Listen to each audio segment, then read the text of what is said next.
read the witness accounts, we have, I think, at least a couple of accounts of levitation. So, what's going on? Rust effects. This is what John Hutchison created in his experiments. So we have all these phenomena lining up. Skip over that part, so I've got time. We have ongoing effects. Bankers Trust Building. You think that this is opposite the World Trade Centre, on the other side of the road to where the world's financial centre was. You think, oh, that's, well, Andrew, what happened there was a chunk of the World Trade Centre crashed into it and did all this damage and fell down. Well, look again. This is actually bent outwards. The FEMA report for this building said there was no fire in the Bankers Trust Building, yet they had this picture in.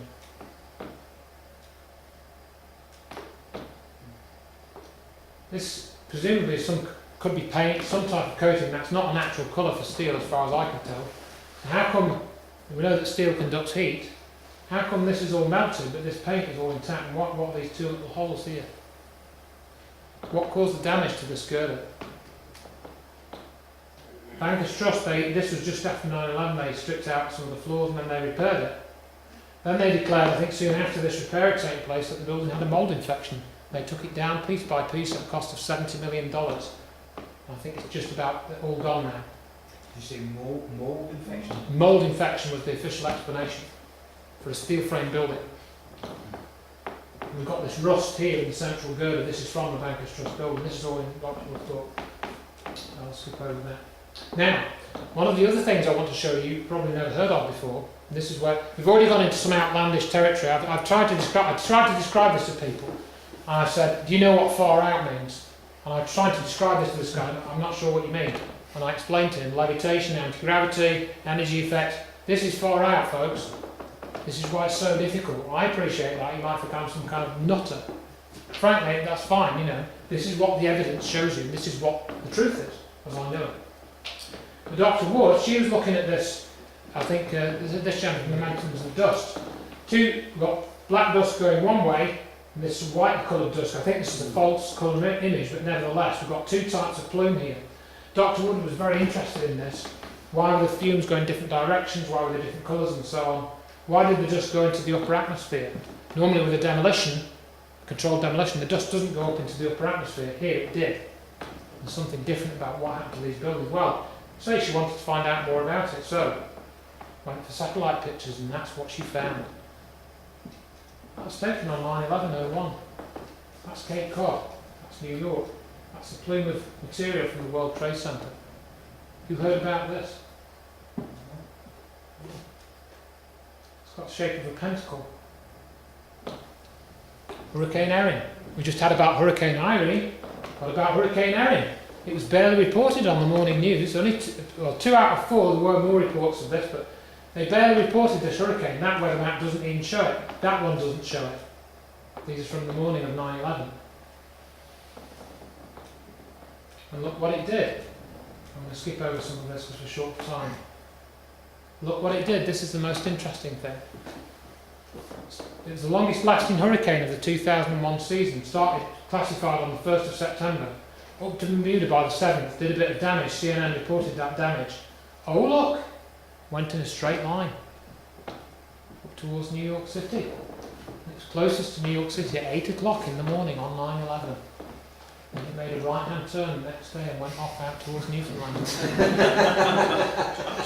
That's just coincidence, Andrew. Just get lost. It's just coincidence. Right. You know. This is far out, folks. Climate change.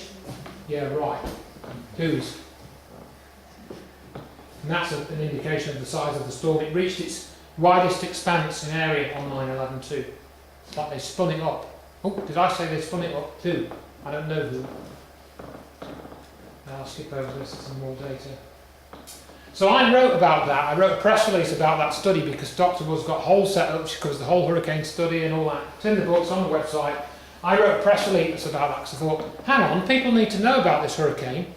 So even if it stayed outside New York, you get storm swells. And that's important for people to know about storm swells. Even if the storm doesn't come into shore, because you get flooding from the storm swells, even if there's going to be no sort of damage. Because New York's at sea level, Manhattan is at sea level. So if you get storm swells, it's flooding risk, you flood in the tube system and all of that. Which I think almost happened with Hurricane Irene just recently. I wanted to post this on Op-Ed News, which is an alternative news website. They talk about 9/11. Dr. Wood does not follow any of the basic tenets of science. They refused to post my press release about the Hurricane Erin study, which is about 5 pages long. Such as performing experiments, collecting and analysing data. Where are graphs, tables and data? Well, they're all on the website and in the links from the press release. She is not a scientist, she is a crackpot.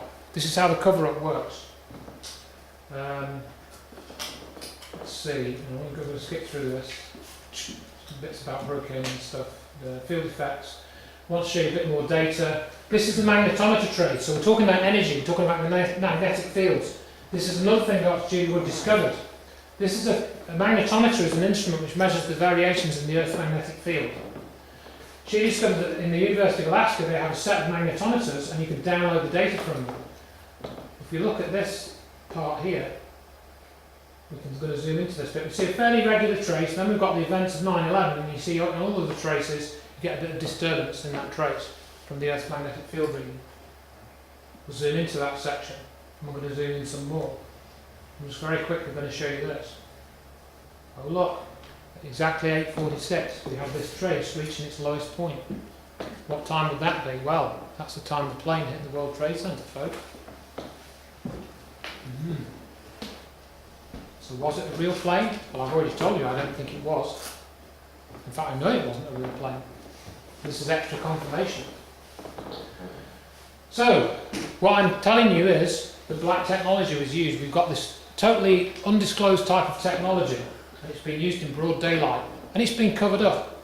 And the fact that you've probably never heard any of this, I might be exaggerating slightly, but the fact that you've never heard any of this before I've just shown you it, and you can go and check all this for yourself, proves that the cover-up has been successful. However it's been done, the cover-up has worked very well. Because I've been talking about this and Dr. Woods has for 3 years. We started talking about this in early 2008. We're running out of time, black projects, that stuff about that. I just want to mention a bit about Stephen E. Jones, former scholars for 9/11 Truth and Justice, and the torch again. Didn't submit the RFC, the spire, we've covered that. Steve Jones denies the spire. Steve Jones has denied that the building's turned to dust. They have to try and deny that. Just very brief clip, which I'll cut off. I've just Since Hans and Fleischman were both well aware of the pitfalls of premature publicity, why would they bypass the accepted conventions of the peer review system and announce their discovery through the media? I was thinking these guys are not no fool. They know what they're doing. These are good scientists. This is from year 2000. This is before 9/11. This documentary. A physics professor at nearby Brigham Young University learned of Pons and Fleischman's work through an informant, the DOE. In a flagrant example of shameless opportunism, Jones insisted on going public quickly with his comparatively much less clear results.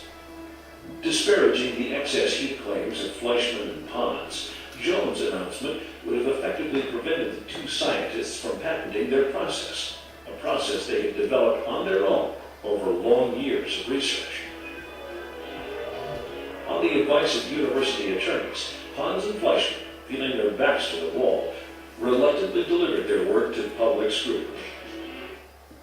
Stephen E. Jones was essentially involved in the cold fusion cover-up.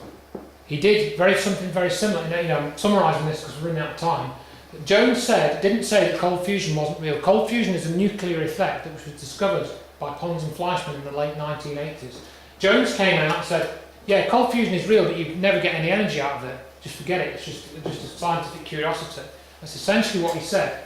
In 2005, he came out and said, yes, the official story of 9/11 is false, but it's thermite that did it. And when we came out and said it's got to do with energy, he says, no, that's ridiculous. That's all space beam nonsense. I've got videos about this. I've got whole things about Jones, on and on and on it goes. Fake picture he used. This was the picture he used in his presentation. This was the actual picture. He said this was thermite burning. What you can't see is the building turning to dust, so he was trying to get rid of that. Let's see. Architects and engineers from 9/11 Truth, they've done a big tour recently. They removed people from the petition. If you talk about Julie Wood and this research that I told you about, we decided to remove you from our list of petition signers because whether you knew it or not, we have chosen to carefully limit the scope of our message to the collapse of the World Trade Center and the need for a new investigation, which is in that book, by the way, if anybody wants it. that was specifically considered the use of explosives in bringing it down, so they're limiting their study to explosives only. We know it wasn't that. Richard Gage, here we go. Now, when Judy Wood is not going to acknowledge any of that evidence and just hand wave it away, then she's not practicing science, she's practicing witchcraft. Go ahead. Richard Gage accuses Judy Wood of practicing witchcraft because she's written this book which has 800 pictures in it. You're welcome to flick through it. I'm not asking you to buy it. That's not what I'm here for. I'm here to make this information available for you if you want it. If you don't want it, fine. So, I've got loads more stuff. I don't want to go on and on. Just a couple of forum postings. I'm not budging on Wood and Reynolds. Call me a gatekeeper if you like, but it's my gate and I'm keeping it. That's when threads get closed, locked, deleted. Mick Meaney, I think this was. Moved to bin. Judy Woods and the rest of those truthers on a different planet. All kinds of stuff. Ian Neal said, secondly, Judy Woods is a really bad public presenter. I've watched her DVD presentations. I guarantee the vast majority of her academic peers would agree with me. The way she presents her arguments in a lecture format is very poor indeed. This is Ian Neal, who I counted as a friend in setting up the UK 9/11 Truth Forum in 2005. He's lying. He can't possibly have gone round all her peers and got that opinion from her. Okay, website visits, yeah, blah, blah, blah. I've had all these on my website, our website, Raytheon, all the defence contractors have been and had a look. So, 9/11 is a multi-purpose crime, cemented the war on terror, it used the black technology, and it tested how much they could fool people. Did this dual layer cover-up work? The answer is yes, it did, and it has, and it's still working. So I think they're building up to something bigger than 9/11. They've got all the technology there, the war on terror is fake, all the wars are illegal. Whoever controls the energy supply controls the destiny of the human race. These guys who did 9/11 control that completely. Fossil fuel, scam. Climate change, scam. They can put whatever climate they want, well, maybe not whatever they want, but they can do an awful lot with the weather, is what I would conclude. And there's a lot more to it. There's history behind weather modification. It's not, I know it sounds like I'm talking off the top of my head, but I'm not. I've got a lot more evidence in the other DVDs I've got. So that's basically, as more stuff here, none of the groups will do anything, they're not interested. Politicians have no idea what they're dealing with. I've written to all the police and everything about this. You know, they're on notice now. This is the book. You can get it from wherever the sales go. I've got 4 copies here, I think. All the stuff's on the website, so you don't have to buy anything. You can download most of it for free anyway. So, thanks for listening. That's the end.